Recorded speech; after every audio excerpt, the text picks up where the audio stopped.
Welcome to Bites and Body Love. I'm Jamie, a dietitian and body image specialist. Join me to liberate yourself from diets and body shame, embracing true freedom and confidence with food and body. Take your place at the table on this transformative journey towards a life of freedom and confidence. Silencing the food noise. Let's talk about it. I feel like food noise is such a buzzword right now, such a buzz phrase, and yet I've been talking about food noise with my clients for about a decade, and it's very, very common, and it's very important to address because it really impacts your life. So let's get into it. Let's talk about what food noise is, what that can entail, how we start getting rid of the food noise and completely silencing it, what you can do today, right after you listen to this episode, and how we can start to change it and why we want to start changing it. When I say food noise in this episode, you can also think about this as we're going to lump body image noise in with it, okay? Because if you have food noise going on in your head, I'm sure you have body image noise as well. So we're going to lump that all into one, food and body image noise, but I'm going to refer to it most likely as food noise because that is the buzzword going around. So if you feel like thoughts around food take up way too much space in your brain, you are so not alone. This is so common. If you struggle with disordered eating or body image distress,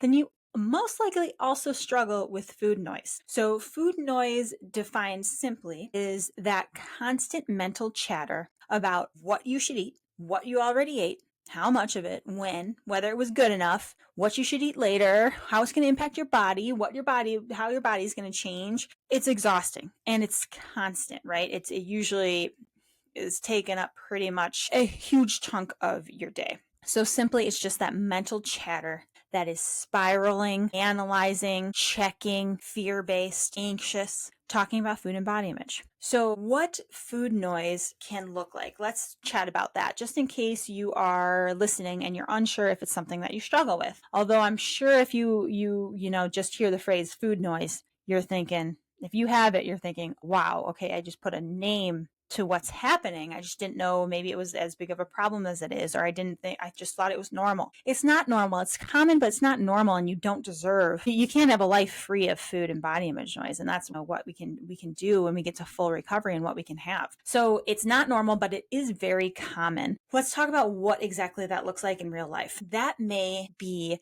obsessive planning of your meals, tracking every single bite, calorie counting, knowing exactly how much you're consuming and what you're consuming.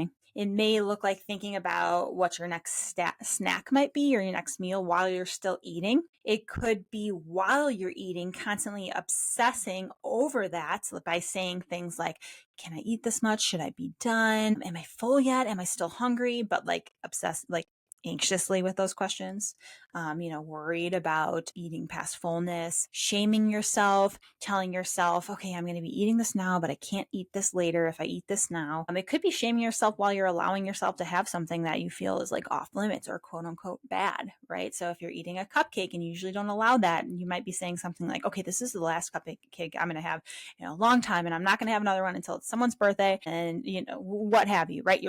You're analyzing and planning. And shaming yourself while you're allowing yourself to have it. Okay. Or maybe you're planning your next exercise, or maybe you are thinking about how it's going to impact your body when you're eating, or how you're going to make amends later because of what you ate. Okay. So that's all different examples of food noise. It could be guilt, this constant guilt that you have around body image and after you're eating something off plan, or if you don't exercise. I should add exercise noise in there. It's like disordered eating, body image shame noise. So guilt after eating, or skipping a meal plan, or skipping, a exercise, or eating something off plan. So all that guilt. It's the anxiety and the anxious thoughts over eating something that was unplanned, eating something when you go out to eat, eating something off of your safe foods list. It can be asking yourself, should I eat this? Did I eat too much? What if I get hungry later? And it's just on a loop, right? The food noise is on a loop. It's normal to have a little bit of food noise, right? That's our inner dialogue that we have with everything else. Like, what feels good to eat right now? When am I going to eat next? Should I eat something now so I'm not too hungry later? Those are, normal, but they're not on a loop. Other examples might be comparing in your mind what you're eating compared to what others are eating. comparing your body to other people's bodies, exercise to other people's exercise. And then, of course, body image noise. So that might be those like body image checking thoughts, whether that is, how does my stomach feel right now? How do my arms feel? Do they feel like they got bigger? Did they change? I need to go hop on the scale. Okay, if I gained this amount of weight today, I need to make sure I lose that tomorrow. I got to get the scale down to this. Oh, I have to hide my body. Can people tell that, I feel bloated today? All of those thoughts around body image that are also in a loop, and they go hand in hand. They really go together. So let's talk about the impact of food noise. I think this is really important to talk about before we talk about getting rid of food noise, because a lot of people downplay how awful and impactful food noise might be. And you may say, oh no, it's awful. I do agree it's awful. But sometimes you can name that it's awful, but really downplay the impact. So I want you, as you're listening today, to really ask yourself and be honest with yourself about how it is impacting you. Okay, I really want you to be honest about how it impacts your daily life, your larger goals, how it has impacted you in the future, how it's impacting you today, and how it may impact you in the future, and how this may not line up with your values and your goals in life. So, the hidden impact of food noise. This is not an exhaustive list, just as in the examples I just gave is not an exhaustive list, but I think you're going to relate to a lot of these. So the hidden impact of food noise. The first one, mental exhaustion, decision fatigue, and brain fog. When you are constantly obsessing over something, you don't have a lot of brain space left, right? You only have so much brain space. Let's think of it as a pie chart. And you all know I use this pie chart example a lot, but it's very true. And it's a really good way to think about how much energy and space we have to give. But when we think about food and body image all of the time, it's going to leave little space for everything else, and it's going to make you exhausted. It's going to make it hard to be able to be present in other areas of your life. It's going to be hard to be able to think clearly because we're exhausted and used up all our space for the noise that's in our brains about food and body image. Next impact it has: interfering with relationships, presence, joy, and confidence. Those all deserve its own category. I'm not sure why I put them all together. We'll break them apart a little bit.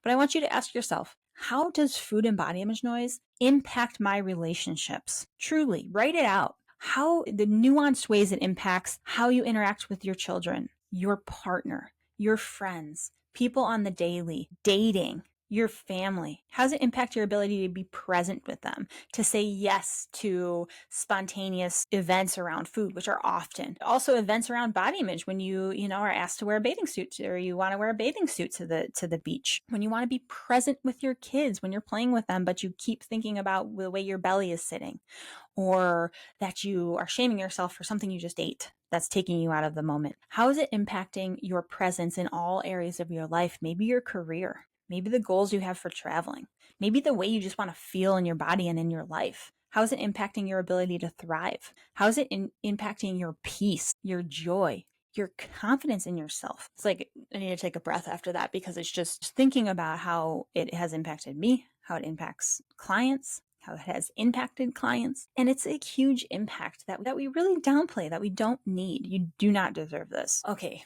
so the next impact that it can have, it can really mimic and cause and fuel anxiety, depression, lack of energy. It can really mimic and fuel those things. And those go hand in hand with the first two impacts that I named. It really steals your peace and distracts you from actually living. So it keeps you really stuck. An impact of food noise and body image noise is it keeps you really stuck. I was very stuck in my ways, my mindset, my ability, my ways of being able to view my future, my possibilities, what I was able to move about my life. It really impacted my ability to actually live, and took away a lot of my life in a lot of different ways. And once I was able to recover and get to full recovery, which means no more food noise, which we'll get to in a second, Then I was able to, start relationships that I was so excited about, friendships, romantic relationships, able to be present with my stepdaughter, be present in my life, be present, advance my career.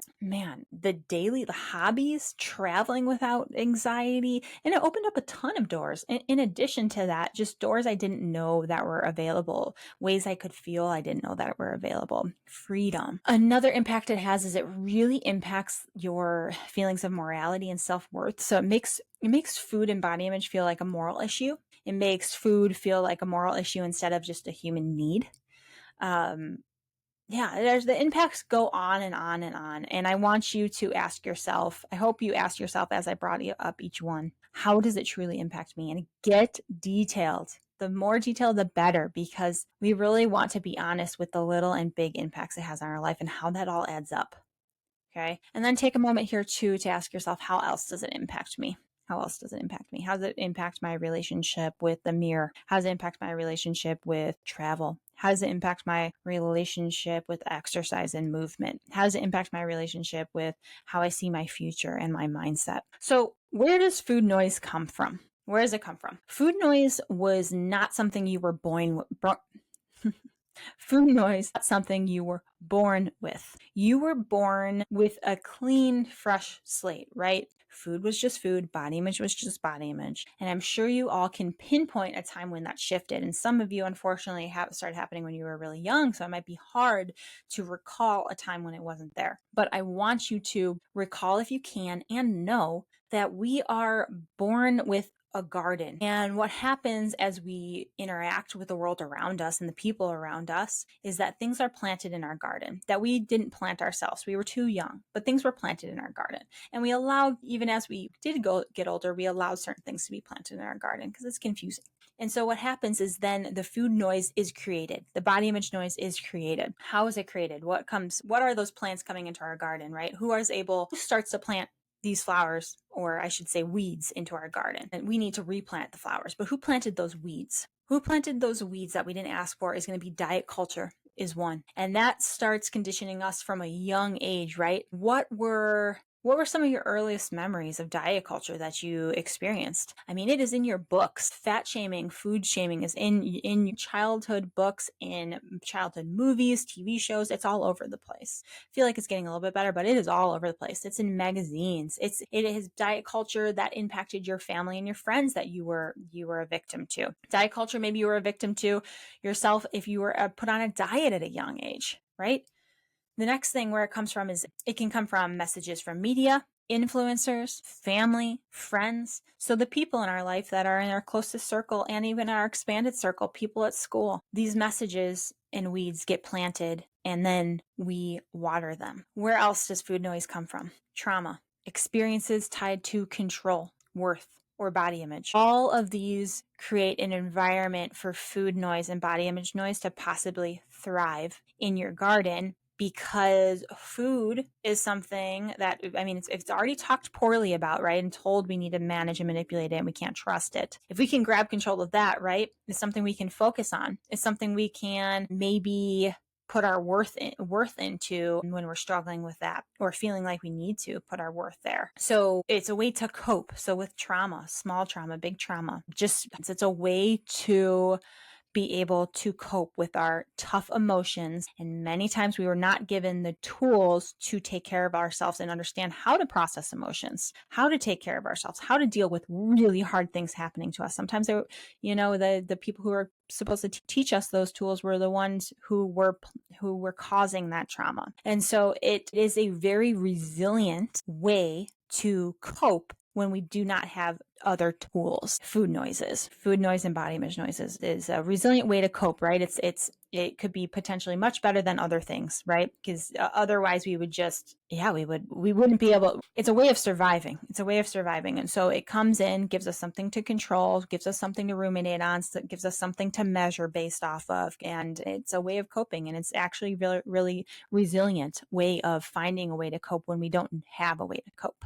Where else does it come from? It comes from chronic restriction, even if it's mental and not physical. If you're not physically not allowing yourself sugar, but you are shaming yourself the whole way through, even binging on it, but shaming yourself. This is all chronic restriction. It's chronic messaging that you are giving yourself as well. So chronic restriction, chronic malnutrition, allowing chronic restriction around, really anything, exercise, body image when you're restricting your body, types of foods, rules around food, all of that actually, people think that helps with with their trust around food and being able to quiet food noise. It actually makes it way harder. The more you try and control and restrict and manipulate food in your body, the louder food noise is going to be. And I want you to reflect on that. Think about when you are dieting, when you are trying to lose weight, when you're constantly hopping on the scale, when you're trying to manipulate and manage your body, what happens? That chronic restriction, the constant shaming, the chronic control. What happens? Does food noise and body image noise go down, or does it go up, or does it shift? What happens? Because even if it's shifting forms, if it's still there and taking up a lot of your time and energy, it's still food noise. We shouldn't have that chatter in our brain constantly. We should be thinking about food only when we're planning for it, when we're eating it, when we get hungry, right? When we're excited about it. It shouldn't take up much brain space. Same with body image and exercise. And where else it comes from is, of course, it's all tied and is under this category of unhealed disordered eating and body distrust and body shame. When you're in full recovery, it's a place where I believe in full recovery, you have full unwavering trust with all foods and body, and you and your body being on the same team. You'll hear me say this time and time again. So if you still have food noise constantly in your brain and you feel like you've gone far in your recovery, I want to challenge you that maybe you haven't gone far enough and you deserve to see what's in full recovery. Because if you're able to decrease your behaviors and maybe eat more, restrict less, feel less anxiety around it, but you're still having constant food and body image noise, that means the trust isn't there. You might have been able to change your behaviors a bit, which is amazing. Don't want to downplay that. But what if you can fully trust food in your body, where you can absolutely let go of control of those thoughts? Because the only reason those thoughts are there is because we feel we need to think about them so we can analyze, spiral, and stay, quote unquote, in control. So again, not an exhaustive list, but those are some of the places and the most typical and common places where that food noise comes from and why it can occur and why it's developed. So the truth about this is you're not alone. I said it before. I say it on all my podcasts, but you're really not alone in this. It's very, very normal not normal, common. It's very common for people to struggle with food and body image noise. Me in the past, and most of the clients that I work with, if not known all of them that I have worked with and work with, have lived with food and body image noise for years without realizing how much it has taken from them, without downplaying it, without knowing how to get rid of it. They've really struggled. Everyone I've worked with. So you are not alone. And that also is very hopeful, because many of the folks that I have seen to full recovery or who have stuck with the process, and including myself, have been able to completely get rid of food and body image noise by doing the work that's necessary to get there. So you can absolutely get rid of it. So it's common, and it doesn't have to be your struggle anymore. Okay, so now let's get into the fun stuff. How to quiet that food noise. How can we quiet that food noise? Number one, by listening to this podcast, right? You are building awareness. Continue to start awareness. The first thing I want to talk about is starting with awareness. Listening to this podcast to start reflecting on your own individual experience. Notice how food thoughts pop up in different situations and body image thoughts show up in certain situations. And don't just go with it. Ask yourself, where is this coming from? Do I want this? How does it impact my life? Why do I have these beliefs? Where did these beliefs come from? What would I rather this look like? Start with awareness. The more you can tap into how you're feeling, what you're thinking, where they came from, with curiosity and compassion. I'm going to say that again. The more awareness you build without judgment, but with curiosity and compassion, the more you're going to learn about yourself and learn about how to recover from having constant food and body image noise. because it's a great way of gathering information about yourself and getting to know yourself. Number 2, you need to ditch the restriction diet disordered eating mindset. But we're going to call it ditch the restriction mindset. Restriction from certain foods, restriction calories, restriction of exercise, restriction of your life and the things you want to do, restriction around exercise. We need to ditch the restriction mindset. Your brain can't let go of food and body image when it thinks it's in a famine. I'm going to say that again. If you do not ditch the restriction and work to ditch the restriction, your brain isn't going to let go of food because it's in a place where it feels it is unable to get the food. It doesn't have enough food. It can't have all foods. And if it feels restricted, it is going to keep those thoughts in your mind. It doesn't matter if you're allowing yourself a cupcake every day. If you don't have trust around that cupcake, your brain is going to want 2 cupcakes and 3 cupcakes and never be able to get rid of that. We need true trust and no restriction. And I know when I'm saying that, you're thinking, oh my gosh, that sounds scary, or how do I get there? Go listen to my other podcasts, DM me. There's absolutely a way, I 200% believe you can get to a place where you're not restricting. It just is multi-layered, and it includes body image work and oftentimes support and specialized support. Very important there, specialized support. But you can absolutely get away from restrictive mindset. I know it feels very impossible because restriction shifts and we might get rid of some restriction, but we feel like we can't get rid of all restriction, right?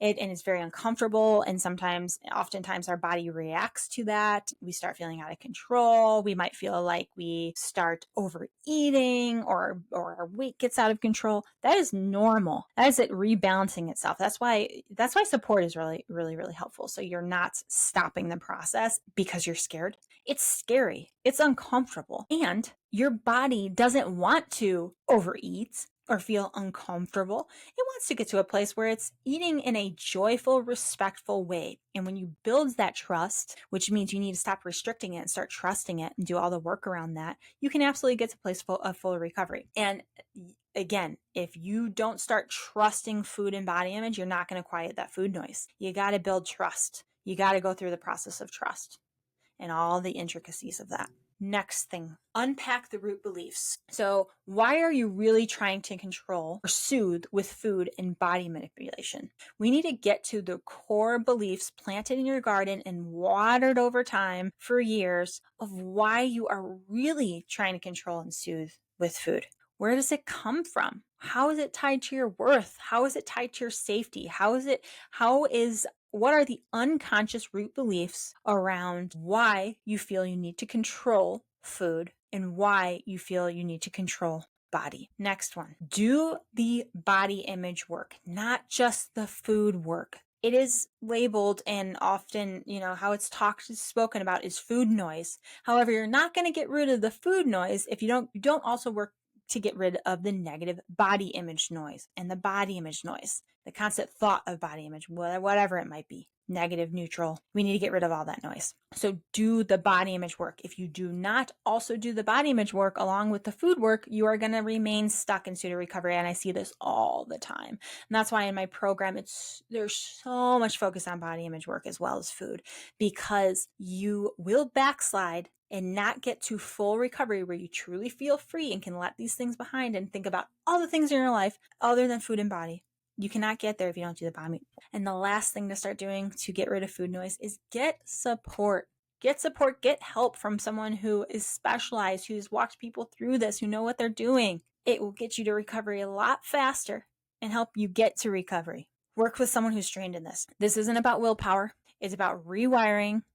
It is about re-educating. It's about doing all the work, no stone unturned, to get to full recovery and getting uncomfortable and doing things differently. Okay, one last thing I want to name. And also, of course, side note, if you have any questions about this, let me know. DM me at JamieRD_ and let me know, what questions do you have about food noise? What did I not cover that you'd like to hear? I can always do a part 2 or a part 3 or a part 4.